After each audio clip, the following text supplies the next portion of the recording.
would you maybe suggest read this book?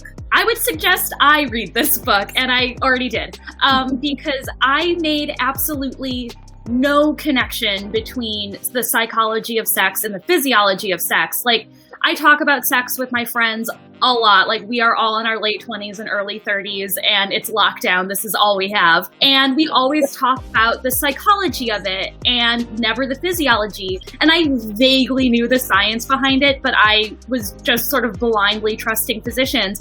But once again, the hormone chapter where you explain like menstrual cycles, like dips, ebbs and flows, and I didn't know any of that. I didn't know that on any given day of the week, my levels might change this way or that way, and there's a scientific reason behind it. It made perfect sense because bodies are science, but I just never made the connection. So my favorite chapter in the book was the chapter on neuroplasticity, and it talked about your, neurons that wire together, that fire together, wire together, right? It's the idea that that you can actually change this. And for me, that's, I think, the reason sort of that I have a couple of friends that I'm going to buy and give this book to, because I think that they are, that they assume that the pain that they have is not something that they can actually do anything about. And therefore, they've kind of just sort of crossed sex off their list for life, which I personally think is just really sad. Because we've always been told, well, keep doing crossword puzzles and you won't lose your memory, but it's never been applied to sex before.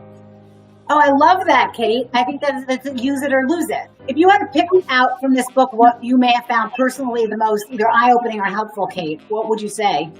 I love the human stories and the fact that you had characters who you really... I felt like I knew them. You described them physically and how they presented themselves. And you had everything from the new bride to the 80-year-old trying a vibrator for the first time. And it was like, this is everybody's journey. So I love that. I think that's beautiful. And I wonder, are you guys glad you read the book? You can say no if you're not. Yeah. Oh, I'm very glad.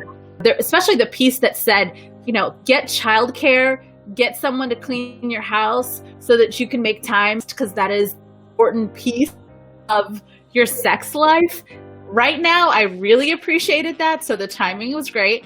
But no, I think that the reason that I really appreciate it, and I know I said this before, is that there is a lot of shame around pleasure and sex for women. And I see this all the time in my conversations with friends. And it's wonderful to be able to have something that has some science backed information that I can say, here's a starting point.